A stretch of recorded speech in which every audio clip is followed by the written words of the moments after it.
Hello and happy Thursday, everybody. Josh here with On the Wrong Lead.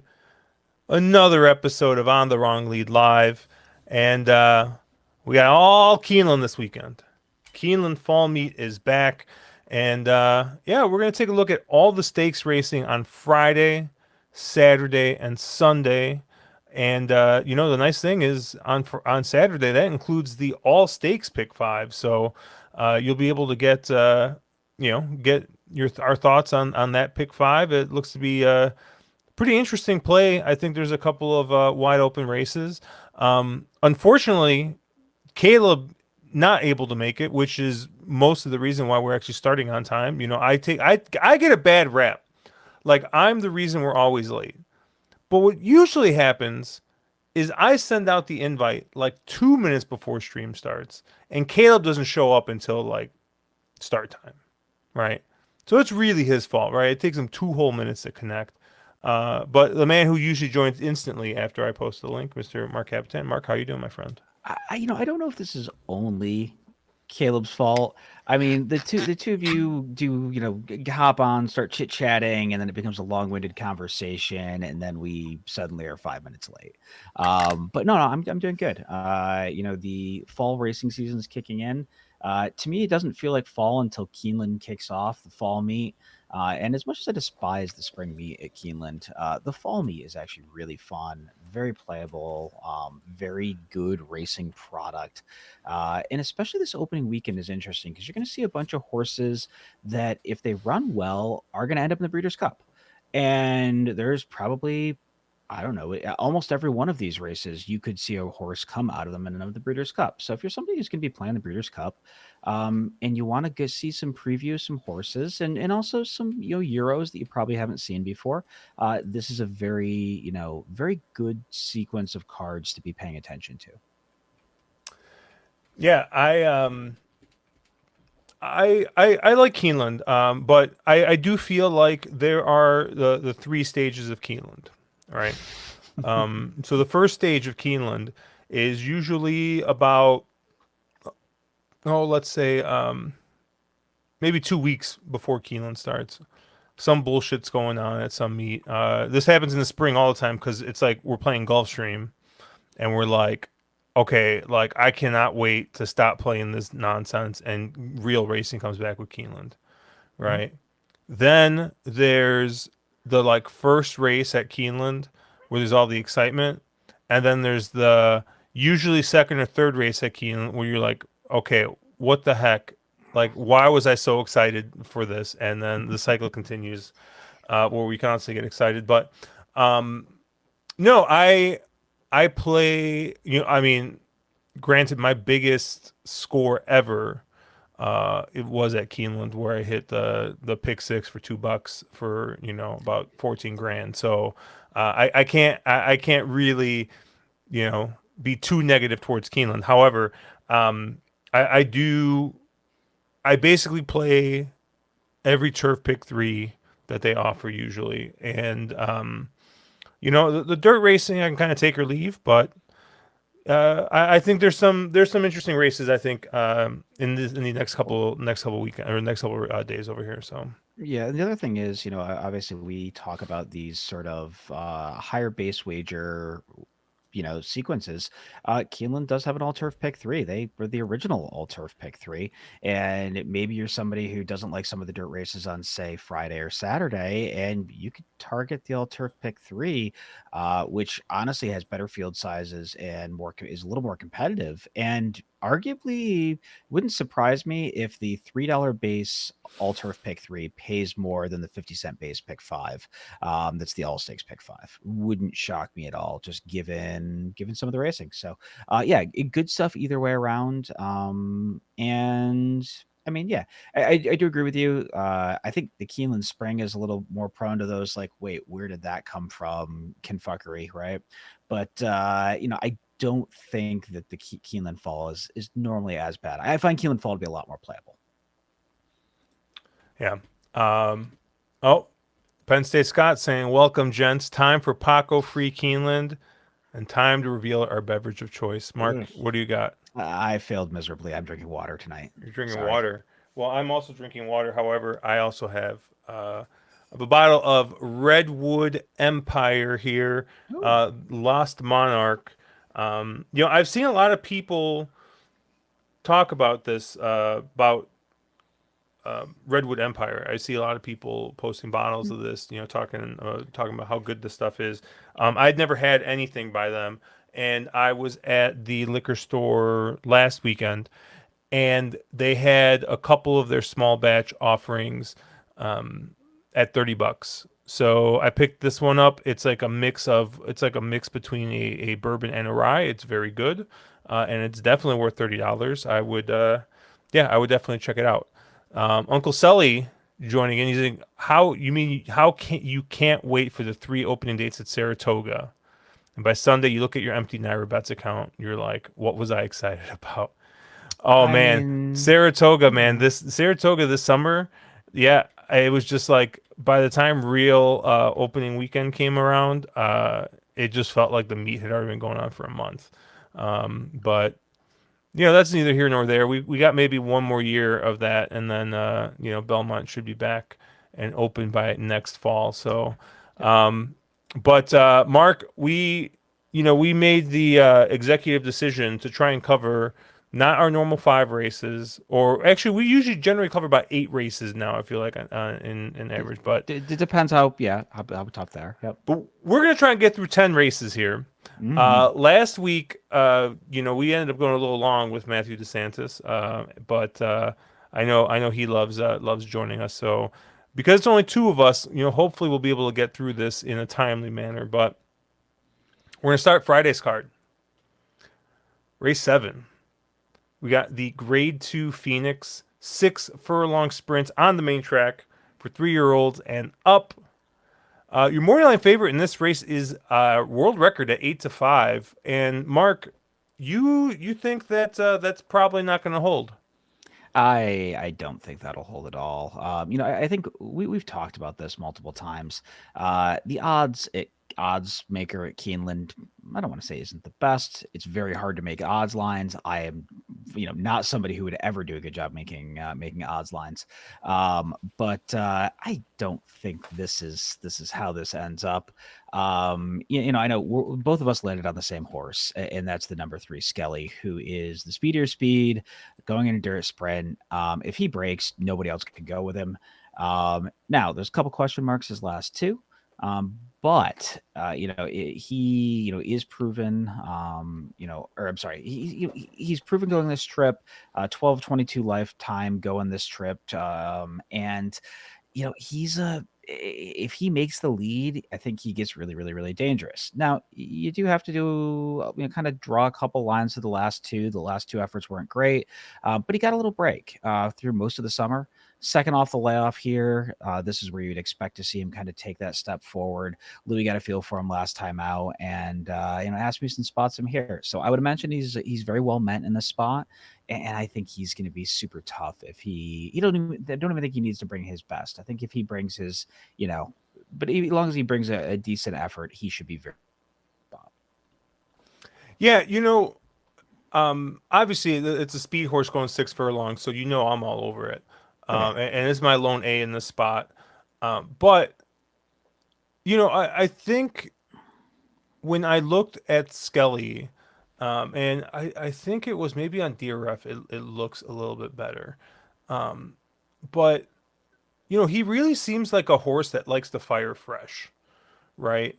I feel like you get his best off a layoff, and you usually get that for like you get 2 races out of him, and then you get the B word, right? You get the bounce, and I mean, just kind of look at Hmm. his DRF Hmm. past performances, right?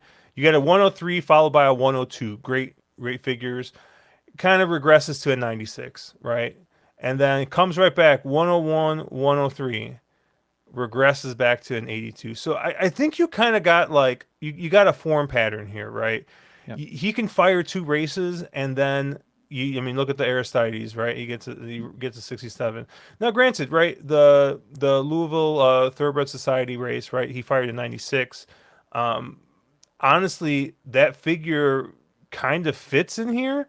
I'm not saying that that wins this race 100% of the time, but if you told me a 96 won this race, I also wouldn't be like, oh, that's nuts, you know? Yeah. So I think if he's able to run back into one of those, three digit buyers, I think he definitely fits in here. Well, And oh, go ahead, I Mark. was just gonna say it's also kind of interesting to see. Last year he used the same prep, that Louisville Thoroughbred Society prep, where he finished second, and then they fired him right back into the Breeders' Cup Sprint. And it's interesting to see Steve. Obviously he's a year older. Maybe he's not quite the horse once was.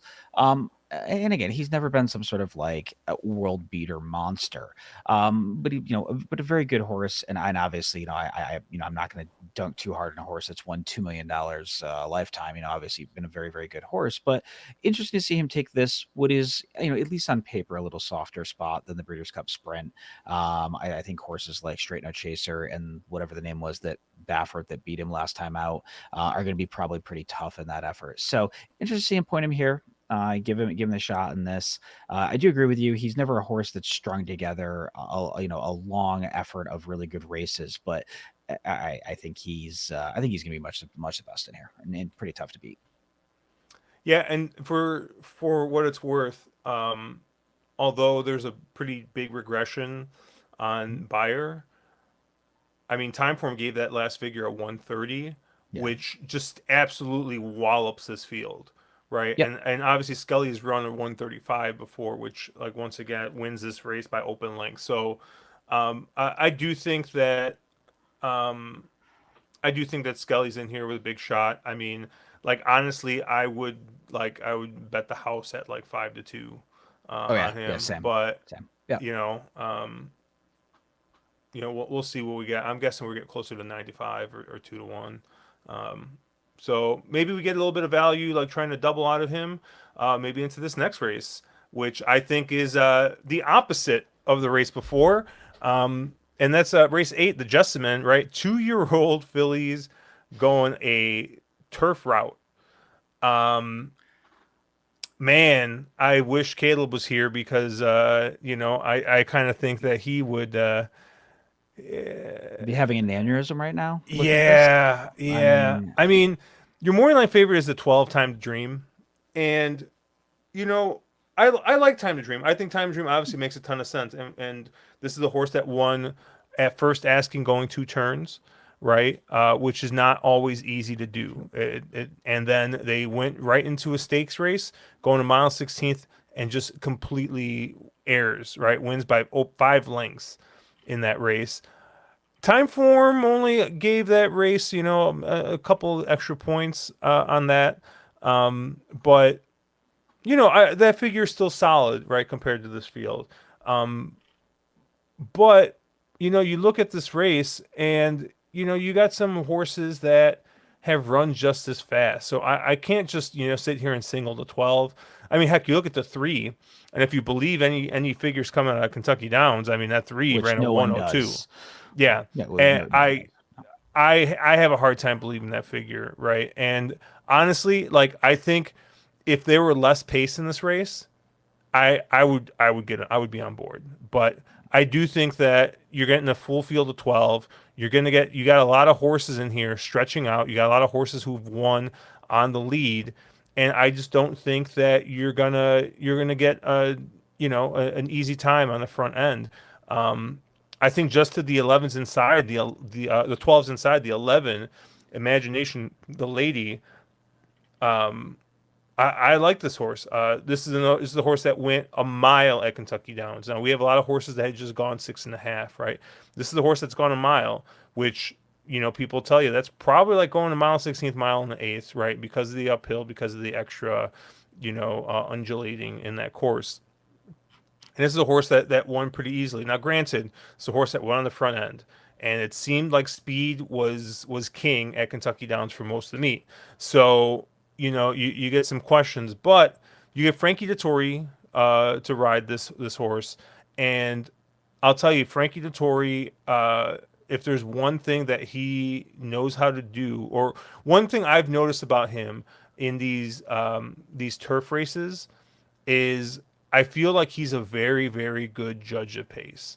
If he's got a horse that, if he's got a horse that, um, if he thinks the pace is slow in front of him, and he's got a horse that knows that he can take this horse forward and be in with a shot, like he will be aggressive with the horse, right? And if the pace gets fast in front of him, he knows to kind of back off a little bit. So I do think he's going to have this 11 in a good spot. Um, like we already talked, we got to figure out, well, what do we think about these figures coming back, right? The 95 looks good on paper, matches up very, very well with this field. But granted, these are a lot of horses that have only run once or twice. So there's a lot of variation in these late season 2 year olds, right? This is where you're getting all this progression, right? You might see some of these horses jump 10, 15 points, 20 points, maybe even. Maybe you'll see a horse run like a 110 or something to win this race. Like you know, uh, there's a lot of variation in here. So I do think at 10 to 1, right? The 11 is going to make my tickets. I got two other horses I like in here, maybe a little bit less. But Mark, I'll ask you, where did you kind of land here? Yeah, I think this race is extremely tough. You make a really good comment about the Kentucky Downs figures. Do we really trust them? And we've seen historically that Kentucky Downs figures do not necessarily translate to other tracks, and that's just been a thing. But the other thing that you run into with this race is there's just a ton of lightly raced horses. There's a ton of moves. There's a ton of jockeys jumping around. There's a ton of other stuff going on, and so I think I think it's just one of those races where you need a lot of coverage in. I think it's hard to have a really strong opinion in this race. You mentioned Time to Dream, sure, but Time to Dream's great. But outside drawn, yes, it's a closer, so whatever. But outside drawn at 2 to 1, that's a crazy short price on a horse where there's 3 or 4 other horses in here who've run faster figures, at least on paper, and that are not drawn in the parking lot. So there's just a ton of ways to go in here. I think the two, I'll mention them, and you'd already mentioned the 3 Carolyn. That's actually a horse I want to use quite a bit of, and this is a horse that has pedigree that says this one should stretch out. And had a lot of speed in that, in that untappable. Now, I don't know if Julian was told to send really aggressive and go to the front, given the bias that was playing at Keeneland or at Kentucky Downs this year, or what really the intent was there. But I think Carolyn, second time, on the surface, is kind of a really interesting player in this spot. Pedigree says should handle the trip, so I thought that one was interesting. The other one I thought was really interesting is another one of these Kentucky Downs shippers, is Lit Ship, the one right on the rail. That's a horse that. This is another horse that broke maiden at Kentucky Downs, and I mentioned some of these jockey games. You're seeing a Rad Ortiz stay on the 12, which probably makes sense, but you're getting the other Ortiz and Jose up on Lit Ship. Another one of these horses that can be forwardly placed, sort of like that 3, and are a little more drawn inside, so hopefully can get a little bit more of a ground saving trip and can kind of keep themselves out of trouble. But again, you said there's a couple more you want to talk about, but there's just a lot of ways to go in this race, and it's a really tough affair. I did have a couple of other interesting prices I liked in here, but I'll let you go where you went first. Yeah, CB for you to win, saying that they upgraded the timers at Kentucky Downs. It's not non-issue anymore. I don't know if it's a non-issue because I think Given the issues they had all meet with timing, is he trolling? I'm assuming he's trolling I because think because what's his name? Oh, why am I? Craig Milkowski mentioned that Hmm. there were still some, like when he was going back and reviewing it, he still Craig was saw having some. massive issues with timing, and they were Um, saying that the timing is worse than it ever was this year with the new system. So I know Craig has said he had a lot of problems assigning good figures to Kentucky Downs horses. And there's also the fact that it was historically dry this year, so he doesn't have it even historically he can go back on for certain trips. So it just, I would, again, Keeneland is probably going to be one of the first tests you're going to have for, are these Kentucky Downs horses running back to those figures? And hopefully, before you get to the sequence, you'll know on the undercard. So yeah, Penn State Scott's saying they use a sundial. it'd probably be Um, more accurate than whatever they did this season. It was bad. yeah, I mean, but that's the one thing that you can always trust with time form is if Craig thinks there's something wrong, he's gonna go back, he's gonna hand time it. He's or not hand time it, but he's gonna like Yep. watch it and he's gonna time it himself. But he literally Um, does it by frames. He literally watches it via frame, and he can tell, because I think a frame is a fifth of a second or something, or whatever, however many it is. He actually measures the frames, so he does a really good job. And also, Craig is very vocal, if you follow him, about saying, "Hey, I had a really hard time, that the track flipped midday or this or that, so these figures might not be accurate." And it's always good to take note of that. I mean, obviously he's as smart as they come figure maker wise, and he's giving you inside info, so that's always a good thing to yeah, follow. you're gonna see a lot of the time form figs with a Yep. T The T. marking on it, which means timing stuff. So, um, but that being said, like I said, I like the three. I I made him a B because now I'm just like gonna be sick if this horse wins and I don't have it, because I looked at this horse for a long time. But what I will say is my bigger concern is I'm just afraid that this might be a pace casualty in here because I do think like Yeah, yeah. you look at this race, you got all these ones on the one, right? Ones on the three, right? Ones on the four. I mean, the six has shown speed. The seven's been kind of forward. You start going through and you see a lot of horses that have won wire to wire. So I was kind of trying to look elsewhere, but um, uh, I thought the four and the nine were two other Kentucky Downs horses that I thought were horses that you should use. And the four, aggressive lime here, obviously you get Flavian Pratt aboard. This is another wire to wire winner that we had at Kentucky Downs. But this was once again, this was going a mile at Kentucky Downs, right? So this was going that route distance. Um, the figure doesn't look great. And the thing that I will tell you is, while we're talking about Kentucky Downs figures and how they kind of don't translate, one thing I think that has translated a bit is Kentucky Downs form, right? Mhm. Which is just different, right? So these horses that have won at Kentucky Downs or run well at Kentucky Downs seem to be showing up other places. Um, so obviously, like if I looked at this race and I see an 85 time form figure, I'm like, well, that's too slow, right? So I'm basing this off the form for this for having won at Kentucky Downs, one of those expensive maiden races. I do think that this is a horse that is going to be in here with a shot, is going to be forwardly placed. I don't think this is a horse that's going to be on the lead, but I think this is a horse that's going to be, sitting a couple lengths off and in a good spot. And honestly, like the nine just seems like a horse that this race is going to set up for. Um, but once again, this is a horse that if you look at raw figures, looks a little slow.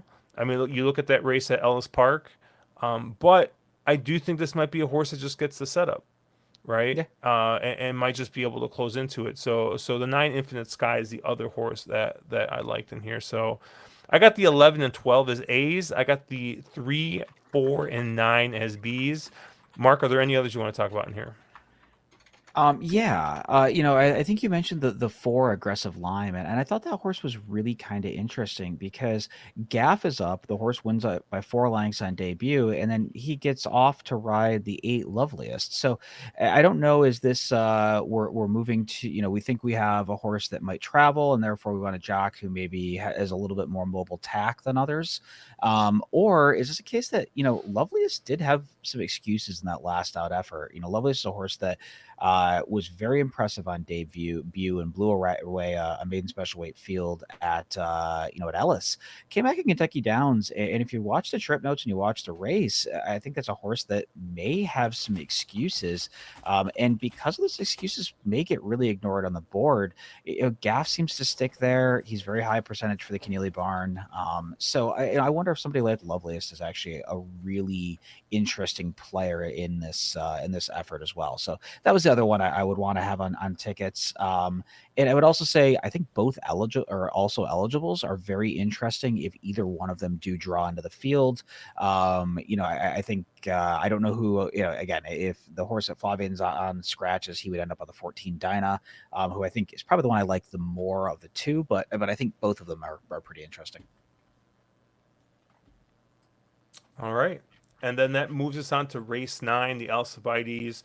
Grade 1 race here. Mile and 16th for 2-year-old fillies. Mark, I looked at this race. I saw Tommy Joe. I thought Tommy Joe, just absolutely towers over this field. Honestly, for me, probably not a race I'm going to be involved in any way, shape, or form, because I'll probably just play the late, the turf pick 3, and I might have something coming out of Skelly depending on the odds in race 7. But I mean, did you see it any different here with Tommy Joe? No, I didn't. I think Tommy Joe really towers over this field. And it's a funny situation because the only other horse I did like a little in there was Percy's Bar, who got absolutely destroyed by 6.5 lengths out last time out to Tommy Joe. So, again, there's not a ton of pace in here early. Tommy Joe is your pace, and again, this is just a situation where I think Tommy Joe is just really sort of, I think she just really towers over this field. Now, again, these are all lightly raced horses. Everybody can take a step forward. We've seen that happen more than once. But I think it's, you have to squint really hard to make a case for anybody that's not Tommy Joe. Yeah, I basically feel the same thing. Uncle Sully saying we used to Nash jockeys, and now all we do is refer to jockeys in the third person, hoping to have a little more mobile tact. We Mark's drinking water. I'm still on or actually it's my second glass of bourbon. So let's let's get a little deeper into the show. Yeah, we gotta warm us up a little bit here. But yeah, no, I really tried to make a case for the 2 and the 4, the local horses in the spot. And I mean, there's just on all metrics and speed figures, there's just an absolute gulf between these horses and Tommy Joe. So I just can't get there. But like I said, this is just a no play for me. I don't think I'm going to be involved. Maybe if I play the late, I'll single the 3. But I don't know how much value that's going to add to anything. So. I think for me on Friday, the only thing I'll probably play is the all turf pick 3. That I think that's what you were alluding to. I think that to me is the wager to play. Definitely a lot of calamity. You're getting race 8, which I think is just a phenomenal betting race. So yeah, I think that's where I want to tackle, or that's where I want to kind of land there. All right. Yep. Penn State Scott. Single Tommy, nothing to see here. And Evil Bob Dole's not around, so we can't spend a half hour on a one horse field. The heck is a one horse meal? One horse meal? Are you like? Goodness gracious! I just are we talking about Dino Nuggets or something or what here? I mean, I need more bourbon. That's what it is. I mean, that more bourbon fixes everything. So, all right, race 6, Saturday, Keeneland. This starts the all stakes pick 5, 50-cent minimum here. And it also starts the turf pick 3. So you get both of them in here. You get both of the juicy sequences in these next 5 races. So race 6 though is the Woodford grade 2 turf sprint going 5.5 furlongs. And oh boy, you get 9 horses in this race. Your morning line favorite at 3-1 is Doncho. Um, Mark, I don't have Doncho on any of my tickets. I got a light fade on Doncho, and like, granted, I'm taking, the basically like the third choice in here, right? I'm kind of fading the two inside horses as well, Rest Me Red and World Record. World Record, I'm guessing, is not going to run in this race and is going to run in the race Yeah. the day before. Yep. But yeah, Rest Me Red's another one I'm kind of leaving off. Honestly, my top pick in this race is the three, Joe Shiesty. Uh, Tyler Gaffalione aboard for trainer Eric Foster. And right, this is a horse that has fired some really, really nice races. And when I first looked at this horse, right, I'm looking through the time form figures, and I see two 123s, and I see they were both at Churchill Downs. And I'm like, all right, like Fake. we Yeah. know we know that.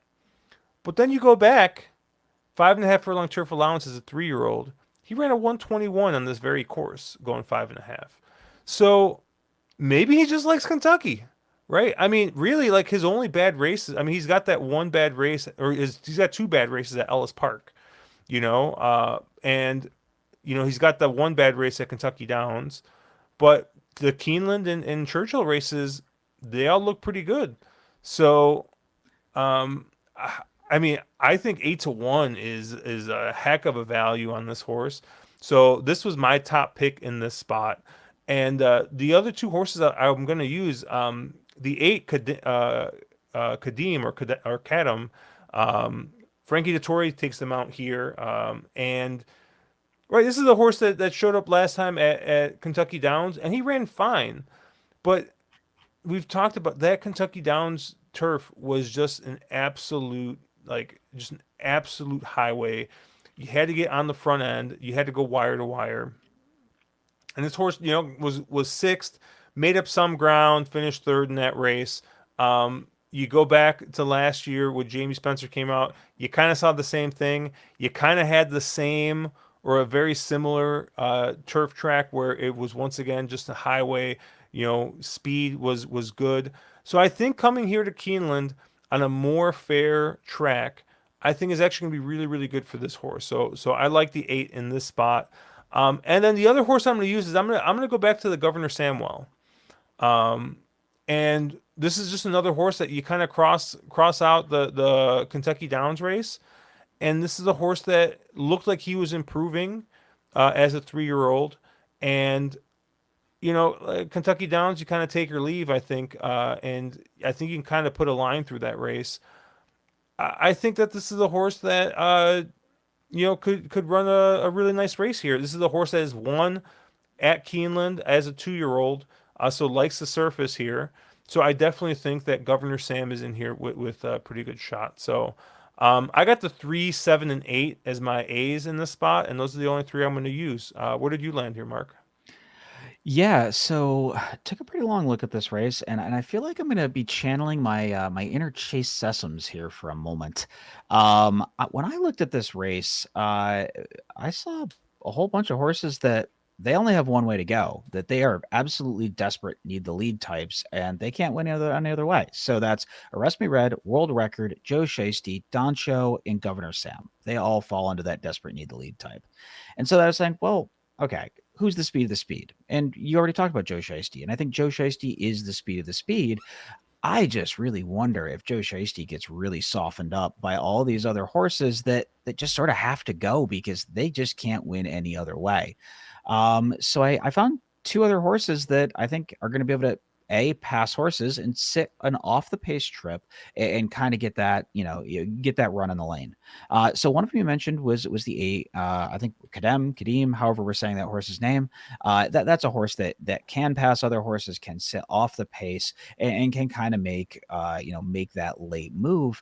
But this is but this is a horse that as of late hasn't done a lot of winning. I mean, the QE2 Jubilee, in June was a very, very nice effort. but not a horse that has won a ton. But interesting to see Charlie Hills send this one over.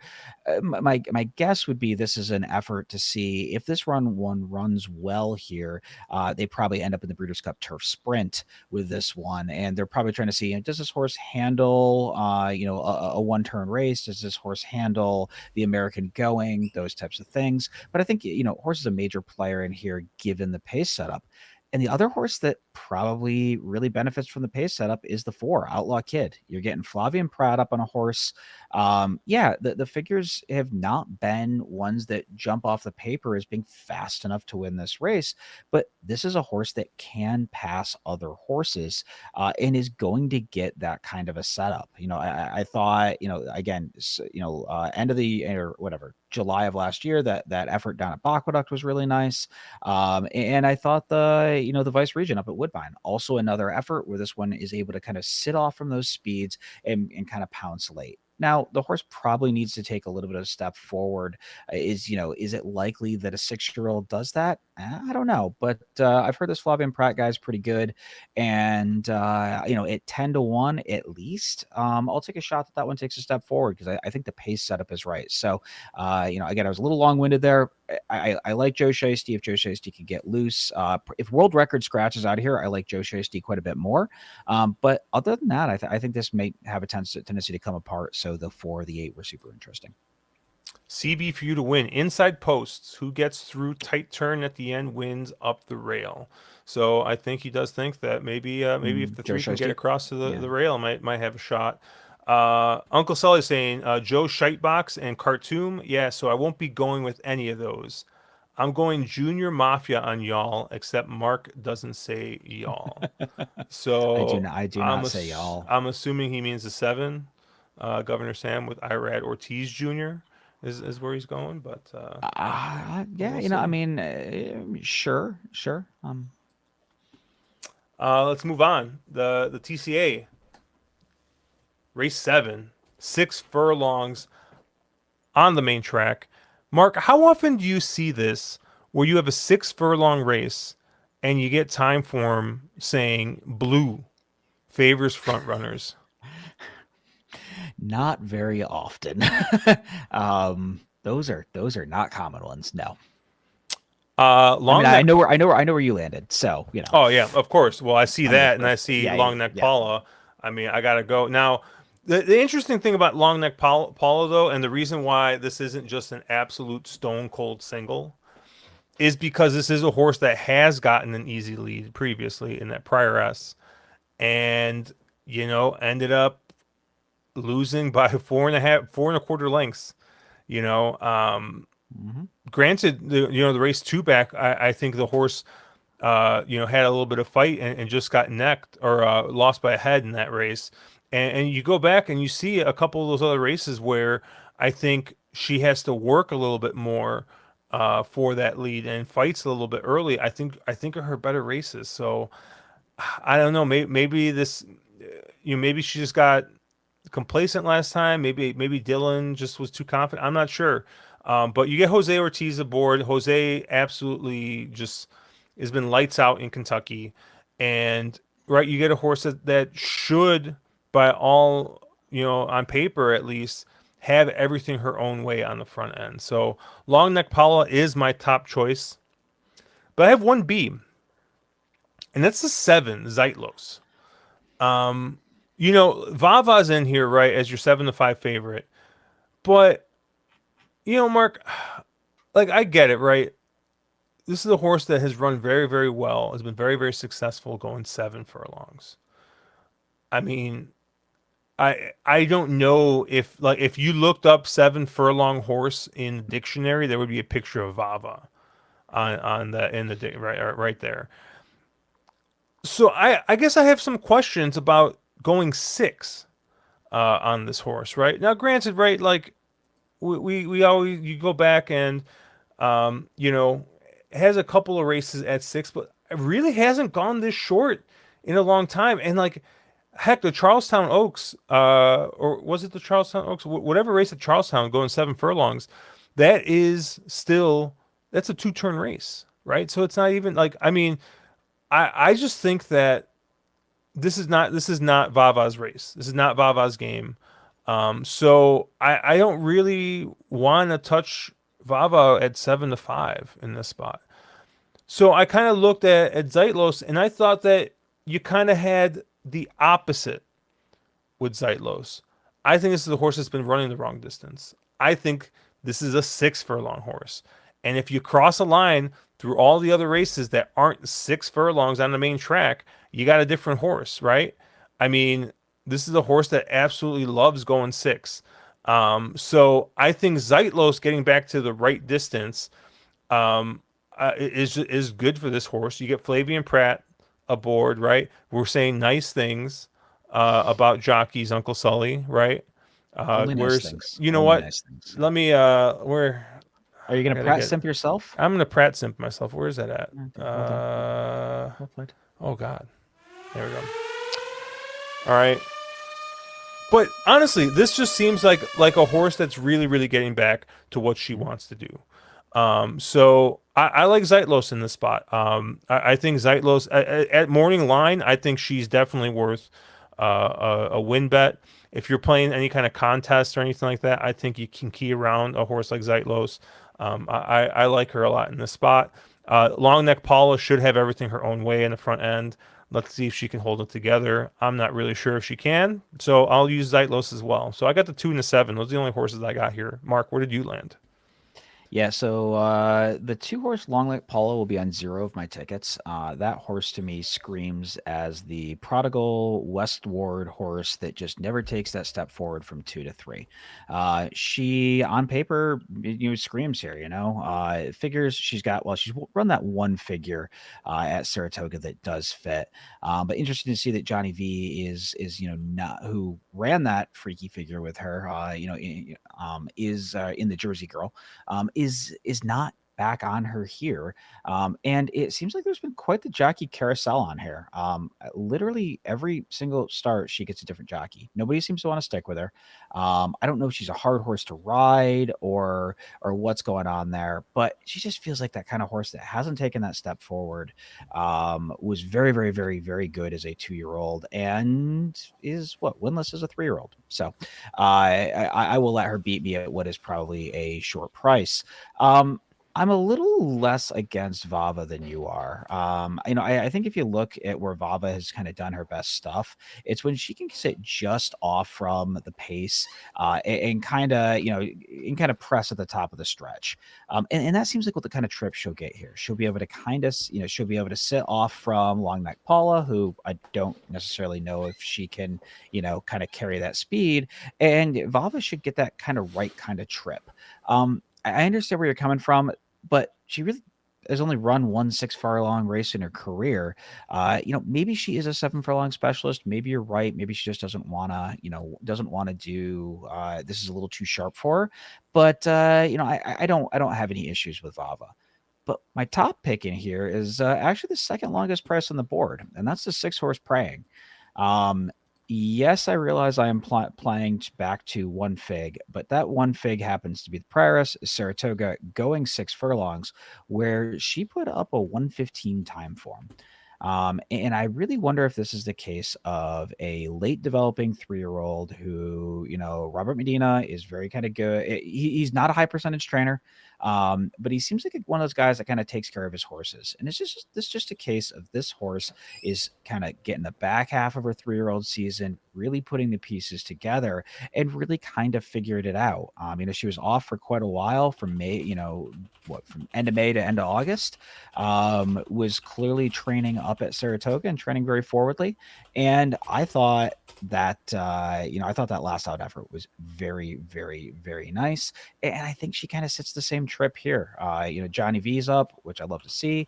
Again, can sit just off from the pace and it should get a similar sort of trip to Vava or Zeitlos, but Prying's run faster than those 2 horses. So I think at 12-1, which I think is an absolute pipe dream. There's no way you're going to get that price, but maybe I get half that. Maybe I get 6-1, and I would be super interested in her here. Even the kind of horse I might build some stuff around, get a little cute with, Penn State Scott did confirm my previous suspicion. 6 is not 7. Ah, okay. His math teacher taught him that. So So we That's a got good that lesson. confirmed. Yeah, that's a good lesson. Yeah. All right, let's move on. Race 8, the First Lady. We're going a mile on the turf here for 3-year-old fillies and up. Grade 1 race. Yeah, your morning line favorite in this race is going to be the 5 dynamic pricing at 4-1. Do, do I get to Yes, pick? Do I get to pick your top pick? Do I get to point out who it is? you think it's a 2? Oh, it's the two. Oh, It's it's got not to the be the 2. two. I don't have the 2 on any of my No tickets. way. I don't have a Wow. 2 Okay. on any of my Okay. tickets, Okay. honestly. You know, I actually I was actually pretty chalky here, Mark. Wow. Okay. I landed on the I think my top pick's probably actually the one, Choicia.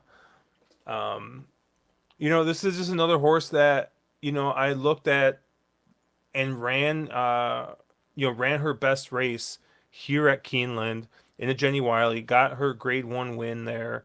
And, you know, I, went to yielding turf at Saratoga. I'm not going to hold that race against her that much. And then went that mile in the eighth in the Diana, and finished fourth in that race, right? And I thought, kind of set the pace in that race, which I just don't really know if that's what she wants to do. So the figure came back good, but you know. I don't know. I just didn't like the way that she kind of ran in that race there, but I do really like Choicia in this race. I like the favorite as well, the 5 dynamic pricing at 4-1. Right, this is a horse that is 3 for 4 this year. Her only loss coming in that Diana, and I think if dynamic pricing gets a little bit of pace in this race, I think she's got the kick, and she's going to be, she's going to be tough to kind of out kick in that race. And then the other horse that I used was the 10, Ozara. Uh, Miguel Clement trained. Irad Ortiz sees fit to ride here. Um, and it's just another horse that, I think this is a horse that is getting good at the right time, right? This is a horse, if you look back in the last 6 races, this is a horse that has basically just slowly gotten a little bit better, a little bit better, a little bit better, and then finally I think kind of had her breakout race last time out in the Boston Spa. Was able to go that mile in a 16th, on the turf there at Saratoga. And yeah, I think that this is just a horse that is just getting good at the right time. So those are the 3 horses that I got in here, Mark. I got the 1, the 5, and the 10. Where did you land? We do have one horse in common, and then we'll start there, and that's dynamic pricing. Again, dynamic pricing does need a little setup, but I do like that kind of horse that she really likes to win. Dylan just seems to fit her really well, and she's been doing really good stuff. And as much as you're trying to beat the Chad and that kind of thing, she's a hard horse not to like. It seems like this 1 mile trip is really something she relishes. So she's been very good, and it would not be a shock to see her win this. And it's nice. You got a big competitive field, so even if she does, you're probably still going to get 7-2, 4-1 kind of range of dynamic pricing, which feels like a pretty decent value there. I did mention Rakia because I assumed that we were both going to be on the same horse, but Hmm. we're apparently not. So, I have seen this story before, and we have talked about these things. Johnny V gets up on a speed horse, goes to the front end, slows the pace down. Nobody presses him, and he Naira specials the field. That very well could happen here. I think Rakia, that last out effort out of Rakia was not a bad race, and she very arguably could have needed one off the bench in there. So I would expect she's going to take a little step forward here, and if she does take a little step forward, she's going to be a super super tough horse to beat. And this seems to be the trip she likes. She's never missed the exacta going a mile. And is one of these horses that she kind of seems to be putting the pieces together. I thought her Goldakova, last fall was a very, very, very nice effort. Then does the barn switch over to the Toddster, and he tried to stretch her out, and I think he's probably moving her back to what she really wants to be doing, which is just to be that pure miler. And the other horse I like in here is sort of a weird one, and that's the 3 horse, Nanda Dia. So this is a horse that Nacho Correas, brings this one up from Argentina. A horse that has won both starts in the States, has a win at Keeneland going a mile and a 16th, and also a win at Farragon going a mile. And then has been off since February. So I don't know what happened. I can't imagine this was the plan, but he's bringing her back in a stakes race. He's getting Jose Ortiz up, who's, as you've already said, winning everything down in Kentucky. This horse is 4 for 4 going the 1 mile trip, has a win across the Keeneland surface, is 8 of 10 lifetime. I do like horses that like to get their photo taken, and this one clearly does. So I think at a big price, on paper at least, the figures need to improve, but sometimes horses that just kind of figure it out will take those steps forward. Horses that really like to win. So I thought the 3 was really interesting in here. Yeah, I see Penn State Scott saying, he says when the 13 enters, just take him and move on. Did you look at any of the AEs at all? Special Juan, this is a horse that, if he does get into the field, I mean, he's starting out in the parking lot, especially going a mile with the relatively short run up. I don't really like him, and he would need to find an all-time career top. Yeah, just not for me at what probably is a pretty short price. There's 5 or 6 horses I think have a much higher chance of winning than that one. Yeah, that was one. That was one I looked at. Honestly, I think it depends who scratches out. If Rakia scratches out, I think he's much more interesting, right? Or she's much more Yep. interesting when Yep. there's less pace in here. But I mean, this is also a horse that seems to, it has won with red fractions in there. So, but I don't know. Some of the best races that Special One has run have been at Kentucky Downs, so maybe it's kind of more of a horse for course. I don't know. I think it's kind of tough to take a short price on that, like with all the things you kind of said as well. Yeah. Being stuck Yep. out in the parking lot and everything. So Yep. And the only other horse I did think was a little interesting, and again, just to throw one more out, is the 4 horse Simply in Front with noted turf jock Ben Curtis aboard. Horse is a bit of a plotter, but that's quite the every other pattern. And this horse has run figures that are fast enough to win this, and you're going to get every bit of that 8 to 1. You're going to probably get 12, 15 to 1 kind of range. So I thought Simply in Front was an interesting player in here, because there should be enough pace in here to set up that one's kick. all right, let's move on. Grade One Breeders' Futurity, 2-year-old race, going a mile and 16th on the main track. Where's Caleb would need him? Why? What did you think Caleb would say here? Caleb would be on a full down meltdown about, I don't know, something. It's 2-year-olds and stakes races, and I just know Caleb would be super triggered.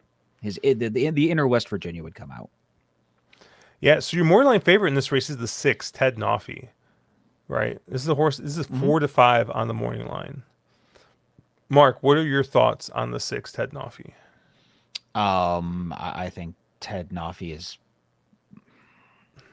If you trust the figure that came out of that hopeful, Ted Noffy is pretty interesting. But I think my issue with literally this entire field is none of them have ever gone too far or 2 turns, have they?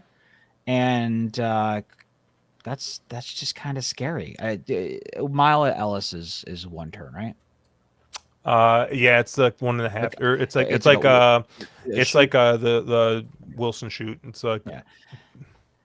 Yeah, no, I think Ted Noffy makes sense. And again, that hopeful effort was freakishly impressive.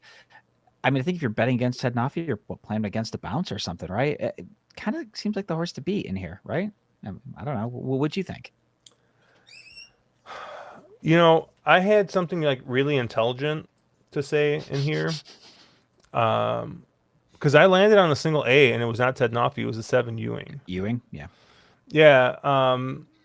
Mark Cassey got that win at the Saratoga Special and decided, hey, we're gonna go ahead and we're gonna take a break, put the horse up for a couple weeks, coming back here off the layoff, and yeah, um, I think that when you kind of look at the speeds in this race, he looks like legit speed. Now, granted, Big Dom has showed a lot of speed in his debut, right? But that's a sample size of one, right? Whereas Ewing has shown that 22 flat speed, kind of, twice in a row.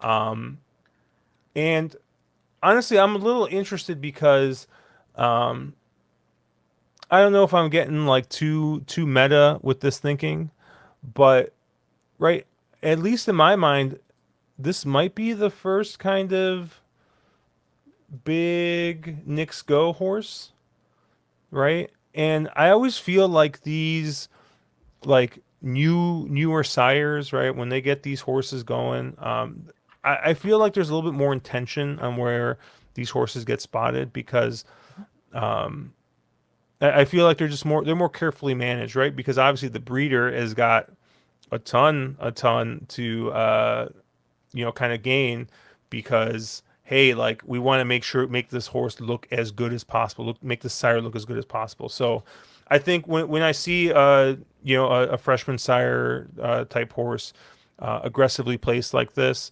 um, I just think that it's got to be the goods. You get Jose Ortiz aboard, right? And like nothing against Johnny V. I love Johnny V. I think Johnny V is probably the most consistent one of them. Probably the most consistent jock going right now, right? He's just consistently good, right? I'm not gonna say that when I see Johnny V's up for a horse, like unless it's like a humongous jock upgrade, it's not like I'm like, oh, you're gonna get like a absolutely like masterful, like you're gonna see something that you're gonna tell all your boys like you got to see this ride, right? But it's gonna be consistently good. It's gonna be good, solid ride. Um, Jose Ortiz, on the other hand, he is a guy who's capable of greatness still, right? He's still a guy who can give a great ride, and I just think that I see a little bit more upside with Ewing. I see, Ted Noffey's going to take all this money. I mean, he's 4 to 5 in the morning line. I admit he's going to be probably way shorter. So I'm just kind of zagging here a little bit, maybe playing a little bit of game theory and just thinking like, all right, this is a favorite. I think that might be able to come down back to earth a little bit. So I'll take a shot with Ewing in this spot. Yeah, I don't know though. I think Ted Nafi definitely has the name recognition right now. I think that hopeful the G1 win will will take some money, but I actually think that the Ted Nafi probably goes up more like even money. I think Ewing goes off shorter than that 9-2. It wouldn't shock me to have sort of Ted Nafi at even money, Ewing 5-2, 3-1 range, and then Big Dom at that 4-1 kind of range. I think that 4-5 is pretty aggressive. As you know, again, I think at that kind of a short price, he's a scary take. He's a scary horse to get kind of single to because how I capped it, I have Ted Nafi and Ewing both as A's. Um, but I think there's also some other ways you could go in here. I think you had mentioned Big Dom. I don't love betting maiden breakers last time out, first time versus winners. But Big Dom, could take a step forward off that. Seemed like was very well meant, in that Saratoga race. And it was a nice effort. The other horse I thought was interesting was Litmus Test, who Pratt's up on. The Bob Baffert horse shipping in. A horse that last out, the last two efforts weren't bad. Figures are definitely trending in the right way, and we've seen this story, where Baffert ships in, a horse takes a little step forward and is a major player, and Pratt up on a Baffert horse at, I don't know, 8-1. That's super interesting, and a horse that's on paper at least every bit as fast as Ewing. So, I thought there was some interesting ways you could go in here, and I think you're just getting aggressive to Ted Nofi is probably not how I would play it. I think this is kind of a race where, and as much as I hate to say I'm going to do this, I'm going to probably spread it, but still use the favorite as an A.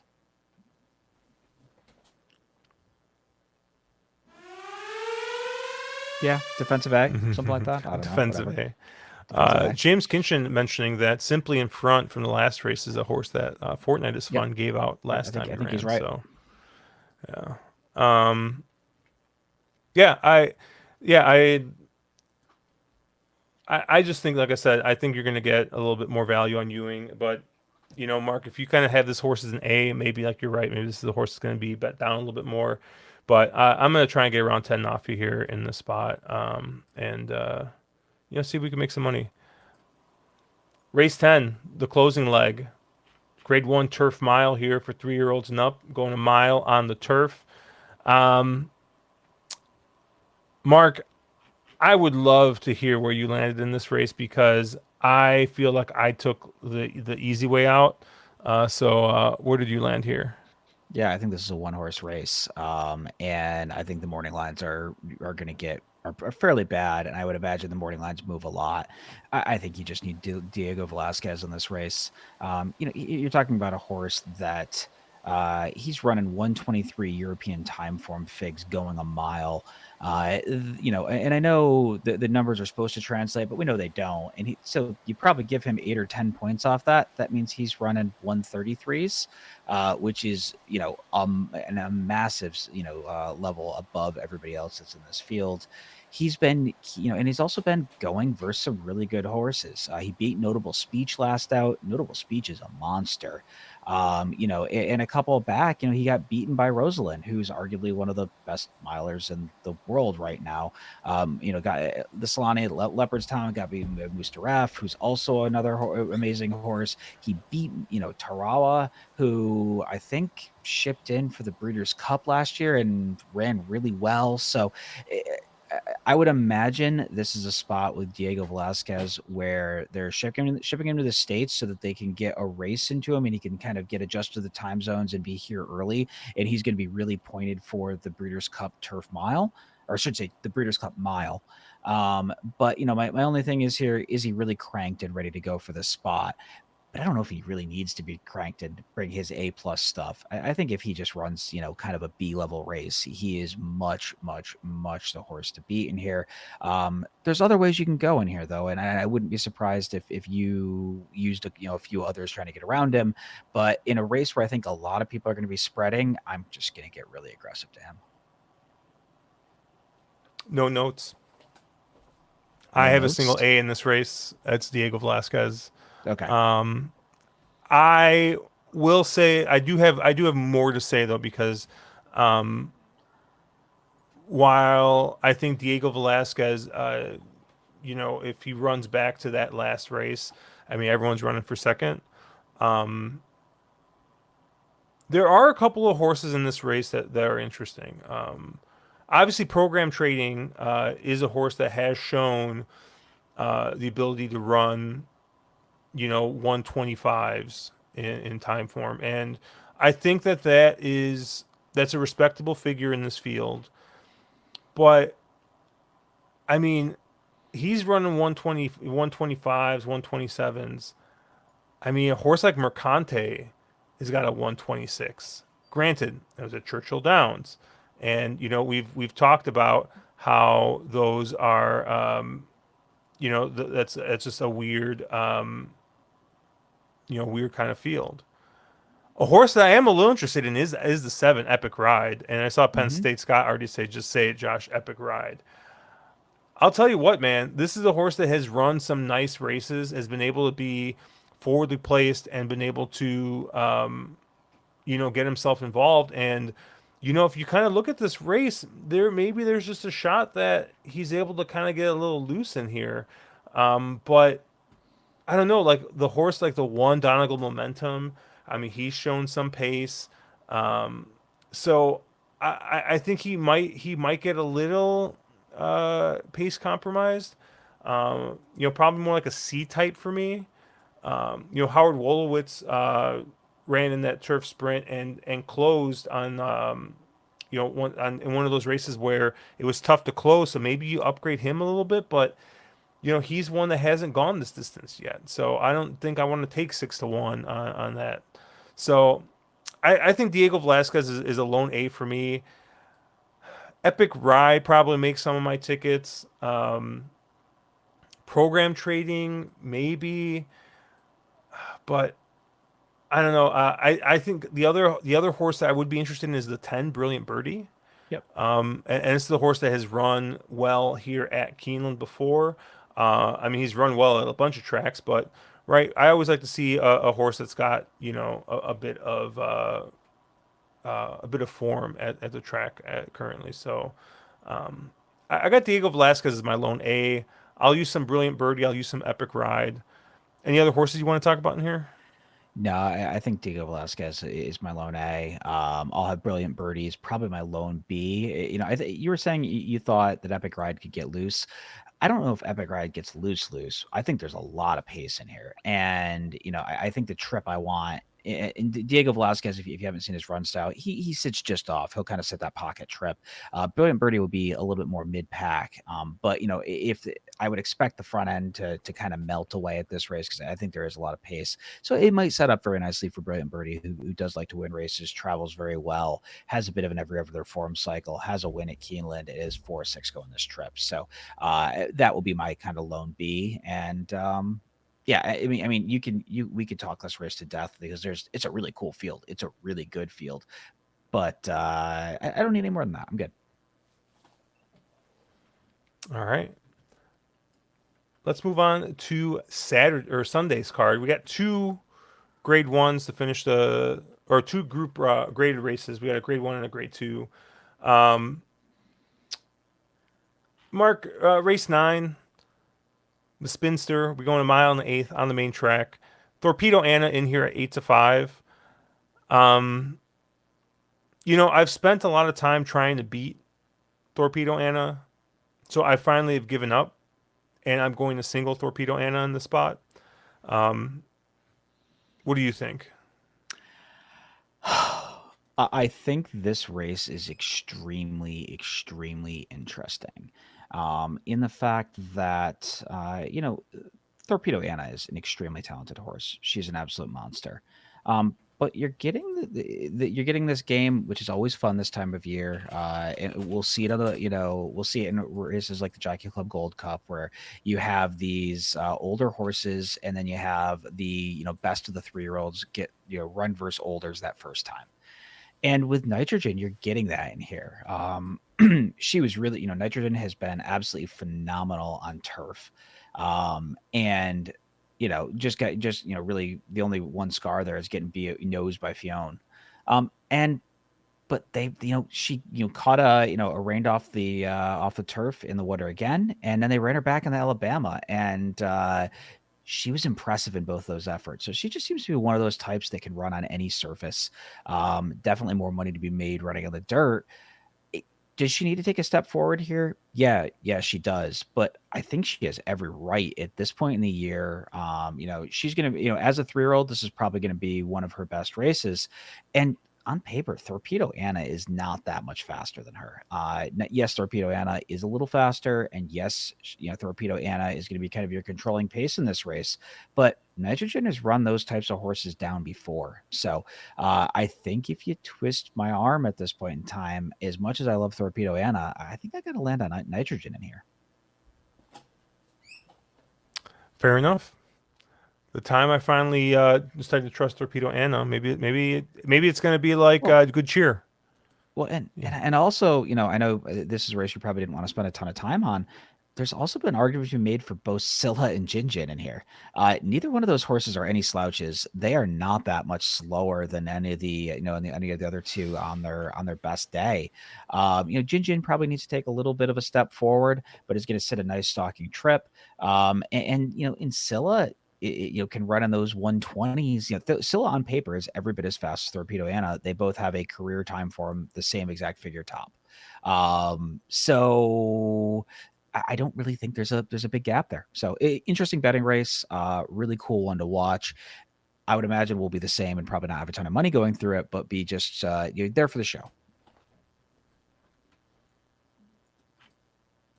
All right. And the last race for this weekend, the Bourbon. Grade 2 race on the turf, going a mile and 16th. Your morning line favorite in this race is the 6. Final score at 8-5. Mark, how much money are you going to have going through final score here? I will have money going through final score, Okay. but I think the race is a lot more interesting than just final score. Yeah, I ended up fading final score in this spot. Yep. I mean, this is a horse that hasn't done anything wrong, right? It's 2 for 2. Nope. But you look at those speed figures, they look a little slow. Um, so my eyes went to a horse like the 4, Exonerate, Mm-hmm. right? Closed on a turf course that I had mentioned before was kind of tough to close on at times. So got a 102 time form figure for for his effort last time, and keeps Flavian Pratt. So which I do think is a big positive here. So I like Exonerate in this spot. Um, and then the other horse I liked was the 10 Vinter, which is another Kentucky Downs horse. Another horse that closed at Kentucky Downs. And I this is a horse that won, that not only closed but won impressively by 5 lengths in that spot. Got a 97 time form figure. And Yeah, I just think that looking at this race, I'm gonna want a horse. I want a couple horses coming from off the pace. I think both the 4 and the 10 kind of fit that run style. And I just think the 6, has kind of been forwardly placed in both of his starts, and I like hasn't exactly done it like with blazing speed. So I'm not really sure what this horse kind of has as far as like a closing kick. So I think there's some questions here on what how the 6 is going to run here when he's not going to be on the lead in the spot. So I'm gonna go with the 4 and the 7, kind of your known kind of closer tracking quantities in this race, and I'll leave it at that. Where did you land Yeah. here? No, you mentioned the 4 and the 6 both in here. Um, uh, I think you mentioned the 4 and the 6, right? Yeah. Yeah, So immediately to the outside, I thought Awesome Connection was actually really interesting. I like the 4 and the 6 as well, Josh. So agree with you there. I thought Awesome Connection's last race was it was kind of sneaky good. Going that mile at Kentucky Downs. Horse kind of stayed on. It was very hard to pass horses at Kentucky Downs, especially on those one-turn races. Horse that I thought ran really, really well, and just one of those ones where it's interesting to see Jose Ortiz stay up for Christopher Davis. The two of them are 35% together last year with a $3.49 ROI, and Jose was up on a bunch of other horses in this field, and I thought it was sort of very, very interesting to see to see this one. It seems kind of stick here. And I also think you mentioned the 10 Vintner, who's a horse that, again, we're talking about, oftentimes kind of the inside thing of horse racing is find a horse who was up against the bias who ran really, really well. And that's Vinter. This horse was, 5 lengths off the pace on a track that was very, very hard to pass on and ends up winning by 5 lengths. So, a horse that can close into that on a little bit more of a fair surface. And you're getting Flo, who, if he has a good day, he can ride kind of okay. So, I thought Vinter was an interesting player in here. But again, this is a race that um, I will want to have quite a bit of coverage, through this race as well. And if we have the time, one other horse to mention, and I don't know if this horse ends up running at Aqueduct or here, but the 3 horse Repentless for Kelsey Danner, another one of those horses that was able to rally kind of against the bias at Kentucky Downs, and with gets Biscuit up here. So I thought that was another one that was kind of interesting. A lot of ways you can go in here. Really, really, really tough race. So interesting, really interesting betting race. yeah. I like the 4 and the 10 here, and yeah, I looked at that 7 mostly because Jose shows up here. Mhm. Um, so I thought he was interesting just because he did have kind of choice like between the 10 and some others. So Yep. maybe we make that one a B here. But Yeah. Anything else on this weekend's cards? No, I mean, I think if I'm still in the boat of trying to get myself a full BCBC seat. I got half of one last weekend, so I will probably be playing around a little bit more Santa Anita than I would normally. They ExpressBet is running these $1,000 tourneys that have a bunch of BCBC seats on the top, and they're not polluting it down with any other dumb tournaments or NHC seats or something stupid like that. So you can just target BCBC seats, which is really what I'd like to do. So I'll probably be playing those. And honestly, Aqueduct has a really good weekend of racing as well. So, Aqueduct is always fun on big weekends where you have someplace like Keeneland running, because a lot of the big name jockeys will be there and not running at Aqueduct. It means it's some of the local jocks, some of the lesser known commodity jocks. And sometimes it makes for better betting races because you can kind of avoid the, oh, Arad takes all the money kind of stuff. So. Nice. Well, that's going to do it for us here at On the Wrong Lead. Check us out at ontherwronglead.com, at wrong_lead on Twitter. I am at Cherry Drank. Mark is at Two Turns. Check out our friends at drf.com. They got a bunch of content coming out. If you hate our opinions, go check out on Twitter. David Aragona and Gina Bacola covered basically the same races we just did. Check that out on Twitter at Daily Racing Forum. Obviously, they'll have their various packages coming up for Breeders' Cup. As soon as we get that information, we'll get that guy out to you guys. They also got a bunch of sports betting content coming out, so check that out. Check out our friends at AM Wager, amwager.com/ on the wrong lead or OTWL. I always forget I think which it's one just it is. OTWL. OTWL. Yep, you get a nice little sign up bonus there and helps us out. So for Mark, I'm Josh. Have a good weekend. Let's make some money.